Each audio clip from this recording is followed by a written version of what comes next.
작성된 내용을 요청에 맞게 정리하겠습니다. 마이너스. 최근 여초 커뮤니티를 보다 보면 정말 어처구니없는 글들이 많이 올라온다. 특히 공기업에서 장애인 의무 고용과 관련된 글을 보면 놀랍고도 분노가 치밀어 오른다.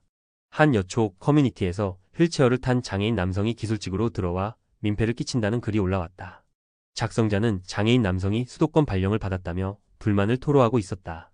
원래 기술직은 기본적으로 45년은 오지로 발령이 나야 하고 수도권 자리도 기혼 여성에게 우선적으로 주어졌다고 한다. 그런데 장애인 남성에게 수도권 자리가 주어지자 본인이 피해를 봤다고 하소연하고 있는 것이다. 작성자는 시골에는 저상버스도 없고 휠체어 접근이 가능한 건물도 없다며 장애인이 이런 조건에서 힘들다면 애초에 뽑지 말았어야 한다고 주장했다. 심지어 장애인 남성을 뽑고 지원해주는 제도를 두고 장애인 한남 프리미엄이라고 비꼬며 자신도 이런 혜택을 받고 싶다며 비아냥댔다. 글의 내용은 단순히 불만을 넘어 장애인 남성에 대한 노골적인 혐오와 차별로 가득 차 있었다. 이런 글을 보고 든 생각은 한 가지다.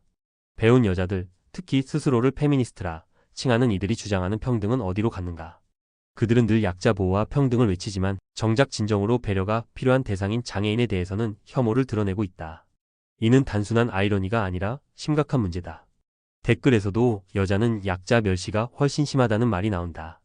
키가 작거나 가난한 남성, 장애인을 대놓고 혐오하고 무시하는 태도가 비일비재하다. 여초 커뮤니티에서 나오는 또 다른 문제는 여성 할당제와 복지 정책에 대한 태도다. 여성이라는 이유만으로 특혜와 혜택을 누리는 것이 성평등이 아니라 또 다른 성차별이라는 지적이 많다. 그런데도 많은 여성은 이런 혜택을 당연하게 받아들이며 그것이 성평등을 이루는 길이라고 주장한다. 하지만 실제로 페미니즘은 약자를 보호하기보다 상류층, 여성의 출세를 돕는 도구로 작용하고 있다는 비판이 나온다. 한 댓글은 이를 꼬집어 최저임금을 받는 남성 노동자보다 상류층, 여성이 더 많은 혜택을 받으면서도 자신을 약자라고 주장하는 것이 페미니즘이라고 말했다. 결론적으로 배운 여자들, 특히 여초 커뮤니티에서 활동하는 일부 사람들은 자신들이 주장하는 평등과 약자, 보호라는 가치를 스스로 무너뜨리고 있다. 장애인 남성을 향한 혐오와 차별은 그들의 이중성을 적나라하게 드러낸다. 진정한 평등과 배려는 자신에게 돌아오는 이익만을 생각하는 것이 아니라 약자에게 필요한 지원과 존중을 먼저 생각하는 데서 시작해야 한다.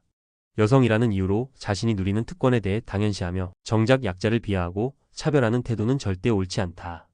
한국 사회가 진정으로 평등한 사회로 나아가기 위해서는 이런 모순을 바로잡아야 할 것이다.